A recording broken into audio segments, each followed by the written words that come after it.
ಸಾಮಾನ್ಯವಾಗಿ ಇಂತಹ ಕನಸುಗಳು ಬಿದ್ದವರು ಧನ ಸಂಪತ್ತಿನ ಒಡೆಯರಾಗುತ್ತಾರೆ ಅಂತ ಸ್ವಪ್ನಶಾಸ್ತ್ರಗಳು ತಿಳಿಸುತ್ತದೆ.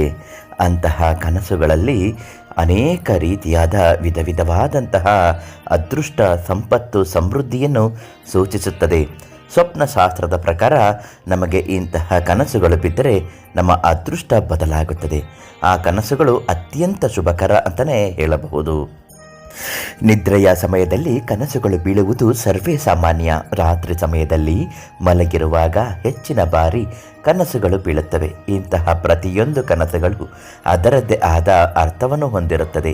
ಸ್ವಪ್ನಶಾಸ್ತ್ರವು ನಾವು ಕಾಣುವ ಕನಸುಗಳು ಮತ್ತು ನಮ್ಮ ಭವಿಷ್ಯದಲ್ಲಿ ನಡೆಯುವಂತಹ ಕೆಲವೊಂದು ಘಟನೆಗಳ ಬಗ್ಗೆ ಸೂಚನೆಯನ್ನು ನೀಡುತ್ತದೆ.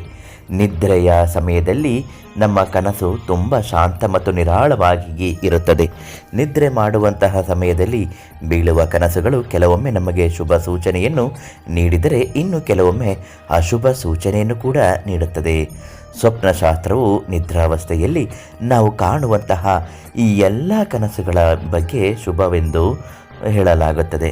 ಯಾವೆಲ್ಲ ಕನಸುಗಳು ಏನನ್ನು ಸೂಚಿಸುತ್ತದೆ ಅಂತ ಇವತ್ತಿನ ವಿಡಿಯೋದಲ್ಲಿ ತಿಳಿಸ್ಕೊಡ್ತೀನಿ. ಅದೃಷ್ಟಧಾರೆ ಚಾನಲನ್ನು ನೀವು ಇನ್ನೂ ಸಬ್ಸ್ಕ್ರೈಬ್ ಮಾಡಿಲ್ಲ ಅಂದರೆ ದಯವಿಟ್ಟು ಸಬ್ಸ್ಕ್ರೈಬ್ ಮಾಡಿ ಮತ್ತು ಫೇಸ್ಬುಕ್ನಲ್ಲಿ ವಿಡಿಯೋಗಳನ್ನ ನೋಡ್ತಾ ಇದ್ದರೆ ಒಂದು ಲೈಕ್ ಮಾಡಿ, ನಮ್ಮ ಚಾನಲನ್ನು ಫಾಲೋ ಮಾಡಿ ಮತ್ತು ನಿಮ್ಮ ಜೀವನದ ಸರ್ವ ಸಮಸ್ಯೆಗಳ ಶೀಘ್ರ ಮತ್ತು ಶಾಶ್ವತವಾದ ಪರಿಹಾರಕ್ಕಾಗಿ ಪ್ರಧಾನ ತಾಂತ್ರಿಕ್ ಕೀರ್ತಿ ಪ್ರಸಾದ್ ಗುರುಗಳಿಗೆ ಒಂದು ಫೋನ್ ಮಾಡಿ ಸಂಪೂರ್ಣವಾಗಿ ನಿಮ್ಮ ಪ್ರತಿಯೊಂದು ಸಮಸ್ಯೆಗೂ ಉಚಿತವಾಗಿ ಮಾರ್ಗದರ್ಶನವನ್ನು ನೀಡುತ್ತಾರೆ ಮತ್ತು ಪರಿಹಾರವನ್ನು ಕೊಡುತ್ತಾರೆ. ಇನ್ನು ಈಗಾಗಲೇ ತಿಳಿಸಿರುವ ಹಾಗೆ ಕನಸಿನಲ್ಲಿ ಏನಾದರೂ ಅರಮನೆಯನ್ನು ಕಾಣುವ ಹಾಗೆ ಬಿದ್ದರೆ ಅಥವಾ ಯಾವುದೇ ದೇವತೆಯನ್ನು ನೋಡಿದರೆ ಭವಿಷ್ಯದಲ್ಲಿ ನೀವು ಯಾವುದೋ ಒಂದು ಶುಭ ಸೂಚನೆಯನ್ನು ಪಡೆದುಕೊಳ್ಳುತ್ತೀರಿ ಎಂಬುದಾಗಿ. ಇದರಿಂದ ಅದೃಷ್ಟವು ದೊಡ್ಡ ಮಟ್ಟದಲ್ಲಿ ಬೆಳೆಯುತ್ತದೆ, ಕಷ್ಟಗಳು ಅಂತ್ಯವಾಗುತ್ತದೆ, ಇನ್ನು ಮುಂದೆ ಅದೃಷ್ಟದ ಬಾಗಿಲು ತೆರೆದುಕೊಳ್ಳುತ್ತದೆ ಅಂತಲೇ ಹೇಳಬಹುದು. ಇಂತಹ ಕನಸನ್ನು ನೋಡಬಹುದು. ಕನಸಿನಲ್ಲಿ ದೇವರ ಪೂಜೆಯನ್ನು ಮಾಡುವುದು, ದೇವರಿಗೆ ಮಂಗಳಾರತಿಯನ್ನು ಮಾಡುವುದು, ಅದರಲ್ಲೂ ಹೆಣ್ಣು ದೇವತೆಗೆ ಮಂಗಳಾರತಿ ಮಾಡುವುದು ಶುಭದ ಸೂಚನೆ ಅಂತಲೇ ಹೇಳಬಹುದು.